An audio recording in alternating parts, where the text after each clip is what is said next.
Hello out there. And yes, we are back. Turn this down, music down just a little bit. Well, welcome. This is podcast number 23 of Life's Journey at 50. I'm your host, Matt McCourt. Appreciate you stopping by. And just in and out, taking time, doing some different things, but wanted to get back in the saddle here. And I'm sure you all miss me. Again, you can catch me on Apple, Spotify, Podbean, Google Play, and I believe right now I've submitted to Amazon to be on their Amazon podcast. So maybe that'll come out of here. Let me take our music on out. There we go. So hope everybody's doing fine out there. Hey, this episode, I wanted to talk a little bit about Apple. Apple's coming out. Obviously, we get the new phone lineup, and it's going to be pretty interesting what they're doing. I would tell you that if you get a chance to listen to a lot of, and you guys do research, and especially if you're into, like what I would say is if you're really into tech and trying to find out what's going on in the latest things, you know, I would tell you that, you know, there's a few stations out there that I would try to do. John Prosser at Front Page Tech does a great job on, especially for Apple leaks. So if you're an Apple person, I would definitely hop on board, check his YouTube channel out. He's the best leaker probably in the business on what's going on with Apple. And with that, a couple of things, right? So we all know that the new iPhone 12 is going to come out. Apple's going to have an event. I believe it's still scheduled for mid-September. It's been a very odd time. Obviously, 2020 is just a crazy year. But they're getting ready here in September to launch a new iPad. Not much change, just some internals. Still a great product, right? And then the Apple Watch Series 6 is coming out, and there hasn't been a lot of details on that. I have read where there was going to be a smaller battery in it, which is, I hope, based on maybe components and making more efficiencies for the battery, makes it last longer, because that is one thing that has always frustrated me with my Apple Watch is the battery length. I have the LTE version, Series 5, and I walk about 3 miles a day. So it's not like, I'm out doing marathons and running 10 miles or whatever. But it is, I fully charge it at night, get up, put it on, I don't know, 6 o'clock, 6 a.m. roughly. And by 6 p.m. in the evening, I get the low battery 10%. So I barely get 12 hours, in a charge. And when I'm on that walk, I might have one or two 3 to 5 minute phone calls. So it's not like I'm sitting on the phone, using it the whole time. It's, and all it's doing is I'm just walking, tracking my walk and everything else. And I have to tell you, it is very disappointing. And I'm actually on my second Series 5. I actually took the first one in because of the same complaints, and the second one's no better. So I've talked to a lot of people, and a lot of people can barely get a full day out of it, and so that's a little frustrating. You spend that kind of money on a product, and you can't even get a full day's worth of battery. I mean, and I'm kind of surprised that Apple's even coming out with sleep tracking, because if you can't wear the watch overnight, and because the battery's going to die, like, what good is that? Now, are you supposed to take your watch off during the day and charge it intermittently, maybe when you're at the office or sitting around? But, the full purpose of having a A watch is to, especially, a fitness tracker, any of that stuff, is to, count your steps. And, obviously, Apple builds it into where you want to close your rings and all that stuff. But if you have to take the watch off and then charge it and then you forget about it and don't have it on for an hour or two, you lose all that tracking. So it never really made any sense to me that you can't get through a full day with a smartwatch. It seems, I don't know, it seems a little goofy to me that can't happen. So anyways, that's a big pet peeve of mine. If the others have had Apple Watches, feel free to comment. Love to hear. But yeah, I had to tell you, I have the LTE version Series 5, and I barely get 12 hours without having to charge it, at least a little bit to juice it back up again. So anyhow, so you've got those two new products coming out. And then the phones, obviously. From what we're being told, obviously there's going to be 4 different phones. There's going to be the iPhone 12, iPhone 12 Max. Then there's going to be the iPhone 12 Pro and the 12 Pro Max. So you're going to have 4 phones, all 5G. So with Apple going all 5G, tells you that sorry about that noise. That was me. With Apple going 5G, which tells you that they obviously are pushing the networks to get their 5G up and running better. Obviously, T-Mobile, bought out Sprint, made it a little bit better. Verizon, obviously, has great coverage and it's supposed to be expanding. And I don't know where AT&T is. I don't follow them much, but they've, if you follow even the cell industry for your service, supposedly, it looks like T-Mobile's overtaken AT&T, which is pretty sad for AT&T because they used to be, a powerhouse 5-10 years ago, and they allowed Verizon to slip past them. Now they allow T-Mobile to slip past them. I think really that deal that when they bought DirecTV really just hammered them. I think AT&T thought that they would buy DirecTV and then that people would just come over to them and start bundling and everything together. And what ended up happening, I think what it crippled them is from R&D or expansion and ate up a lot of their money paying off debts and stuff like that to not be able to expand their network and stuff. And it's not been a great situation for AT&T. The DirecTV partnership hasn't worked out well. If you look at if you do any internet like I do, I use Google TV. If you try to use their apps, AT&T app, or it used to be the DirecTV app, it was terrible. Plus, they wanted to charge you an arm and a leg, and I just, AT&T really has fallen off the wayside. And still think it's, probably a good company and everything, but when they purchased DirecTV, everything started going downhill from them. And I don't think it worked out the way that they anticipated it to. So, but anyhow, so back to the phone. So, currently the iPhone 12 and 12 Max looks like they're going to be out in October if you pre-order them. And now they're 5G, but they are only a 60 refresh rate, so they're not getting anything 90 or 120. And I have to tell you, and then I'll get into the Pro models. They're being pushed out. Probably you won't get them until November, maybe December. Most likely November. The initial conversation was that none of the iPhones are going to have 120 refresh rate.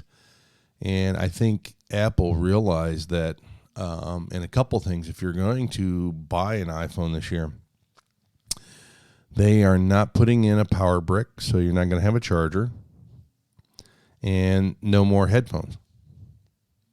And the pricing is going to be a little bit higher than last year's model. Now, obviously, Apple is saying just because of the fact that it's more expensive to do 5G, so therefore they're trying to be cost savings or cost neutral, and it's really not. It's a price increase, folks. When you think about it, if you bought an iPhone 11 or 11 Pro, you got a charger, not necessarily faster. I think it was an 18-watt charger, and you got headphones, right? So this year, the only thing that they really changed in the whole thing is the body, the style. So instead of the round curved edges, you're going to get it there. It's flat. It's going to be more like the iPhone 4 or 5 if you had it back then. So it kind of looked like the newer iPads with that box, look. You can actually sit it up on its side and stuff. So anyway, so a little bit of a design change. The hole punch not changing. Not changing much. The notch at the top is going to be roughly the same, just depending on scale. They'll say it's smaller, but it's really not. It still looks the same notch. Outside of that, other than a new processor, you're not really getting much change other than 5G, and yet you're losing the charger and the earphones. And so my argument with that is that, so if you paid $1,000 last year, chances are it's going to be about $1,100 or $1,050 this year. So it's going to be $50 to $100 more than the iPhone 11. But you're not getting a charger and you're not getting earphones. So what does that force you as the consumer to do? You have to get AirPods or AirPods Pro or the new AirPods Pro 2 that they're coming out with. Yes. Or I think it's the Air. They're obviously doing away with Beats. They're going to phase Beats out over a period of time, but they're going to have an over-the-ear kind of like what the Sony M4s are, or the Bose noise cancellation headphones are. Apple's coming out with a set of those. Those are $350, $400, right? Apple's not going to go cheap. The Apple always charges a premium for everything. So even if you get the AirPods or the AirPods Pro, you're going to spend anywhere from, let's call it $150 to $250 for the wireless buds. And a power brick is probably, I think they're $25, and if you want to get the fast charging one, the 45 water, it's like $50. So immediately you're looking at anywhere from, let's call it $175 to $400 for a power brick to charge your phone and something to listen to your phone, or AirPods or whatever. And I mean, part of this gimmick is obviously to force you to buy AirPods and you stay in the Apple family and obviously spend more money at Apple. But if the phone's going to be $50 to $100 more than last year's model, and then you're going to have to spend another $300 plus, that phone now is actually about $1,500 But in slick marketing terms, and I'm in marketing and sales, in slick marketing terms, they're going to position it as 5G is more expensive to do it. They had to put Qualcomm, I think, is their new set in there for wireless connectivity, and then they're going to say, we're being environmentally friendly because we're not putting power bricks or extra headphones in there. And so I find all that very unique, because what a great ploy for them to say that right when they're, basically jacking up everything. So as a consumer, you do kind of lose out if you're going to get the iPhone 12. Now, granted, will it be better? Yes. They're going to have, on the Pro models, there'll be a LiDAR sensor. It's going to have 4 cameras. The speculation is it that much different from the iPhone 11? Supposedly the battery's going to be smaller. Again, will they streamline the inside, the overall build functionality of the phone to make the battery last longer? Or, because the iPhone 11, one of the biggest things there, the biggest wins, if you had an iPhone 11, was the battery. Like it lasted. It's great. I can my iPhone, I have 11 Pro Max, and I could go basically 2 days without having to charge it. Now, again, maybe heavy usage and stuff, maybe a day and a half, but you can get a full day and a half out of it, but they're supposed to have a smaller battery. And so unique. There's going to be some toggling in the sorry, my kids are home, so there might be a little bit of noise in the background. Can't keep it all drowned out. But even on with the Pro models, it's supposed to have 120 refresh rate, but that's going to be toggled. You can do 60 or you can do 120 or adaptive, and it's not going to be full 120 motion. And I don't think really people care about that. I think really if you're a phone user, unless you're into the tech, into the geekiness of the tech stuff like I am, 120 refresh rate doesn't mean anything to your average consumer. Unless you're a gamer that wants fast refresh rate, or you're just a tech person that wants the latest and greatest, because a lot of Android phones are at 90 to 120 refresh rate. Samsung, OnePlus, even the Pixels are getting there. Pixel 5's coming out, but if you're in the Apple ecosystem, you're kind of stuck here. And so, anyways, and Apple's always a late adopter. I mean, I hate to say that to everybody. Everybody thinks Apple's really a very inventive type of company. They're not so much. They sit back and they wait a little bit to see what the market is, and then they try to, do a simpler version of what's out in the market. And, they box it up and put it in their walled garden, because these are the only phones you have to choose from. At least in the Android, stratosphere, there's probably 70 different phones you can choose from. Flavors, varieties, feels, specs, everything else. With Apple, this is pretty much, here it is. This is what you get. You have to live in our walled garden. There's no exit from the building, and you are cut off from the rest of civilization. And that's something that you have to deal with Apple. Now, granted, this is what I always get back to. It works. Don't get me wrong. It works from, my Mac, my iPad, everything's connected, but the phone's boring. The whole engagement's boring, but it works. So, they got that going for them. Now, Android's getting better. I don't want to get into that discussion. This was about Apple. But, it is what it is, right? So the phones, it's going to be unique to see what's happening. Apple still hasn't given up yet on, the 120 refresh rate. Everybody in the tech industry is hoping that does come through, at least on the Pro models. If not, that will be a big ding against them, because everybody else has gone to 120, or at least, like I said, 90 refresh rate. And that what that is for everybody that out there. Currently, you're at 60 refresh rate. So when you're scrolling through Facebook or Instagram, or you're Snapchatting, or doing those things, or going through apps, there's not that lag. There's not, it's a very seamless process. It's faster.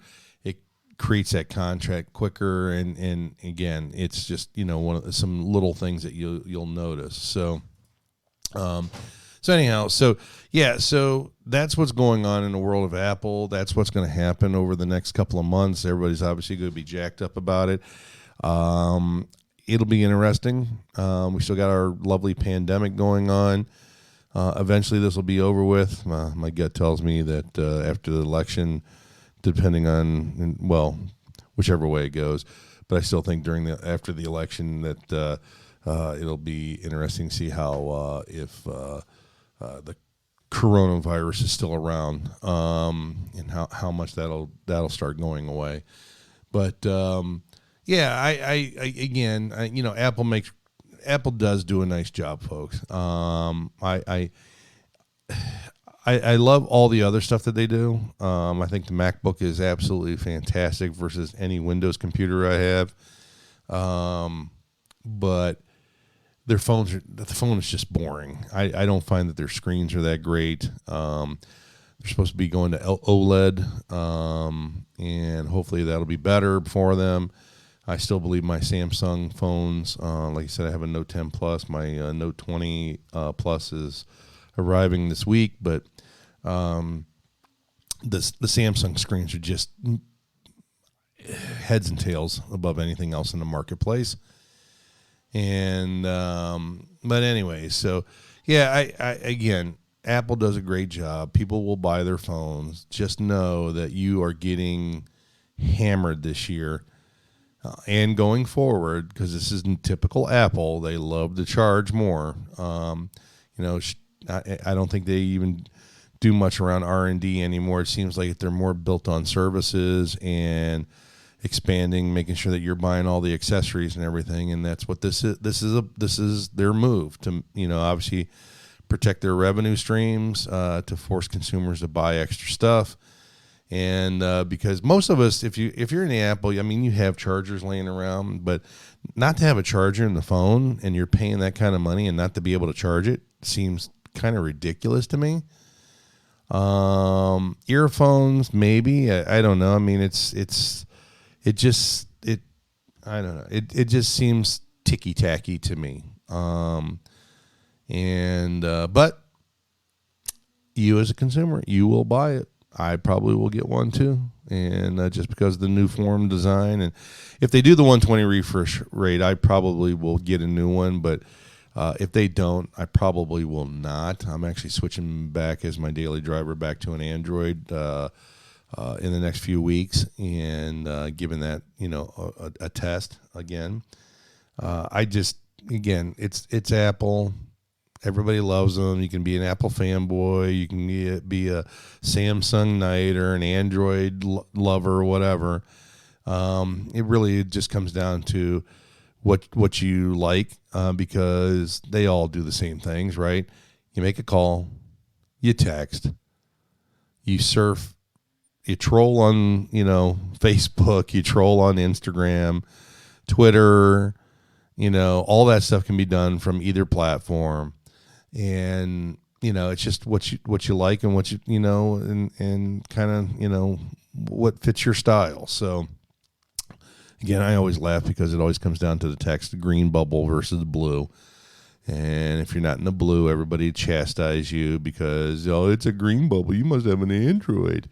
And I got a few friends that are like that, especially one that always gives me a hard time when I switch because you're back to that thing again, so pretty funny. I think I kind of do it on purpose sometimes too. So anyway, that's Apple's gig. They're coming out with their silicone computers. There's a lot more stuff that's going to come out on that for next year, for 2021. Don't know about that. But right now it's going to be, you got a new iPad, you got a new Apple Watch Series 6 coming out. And then you've got the 4 new iPhones, and it'll be unique, and we'll see where we go from that. If I get more information, I will update you. But I always like to just try to keep it mixed up with travel, tech, and life. And I hope everybody's doing well out there. So, again, catch me if you can. I'm going to take us on out of here. A nice little segment on some tech around Apple. And you guys, hope your weekend's going well. Hope your week's going to be fantastic. And again, you can catch me on Podbean, Apple, Spotify, Google Play, and soon on Amazon Podcast. Again, Life's Journey at 50. I'm your host, Matt McCourt. Thanks for stopping by and really appreciate it. Take care. Bye-bye.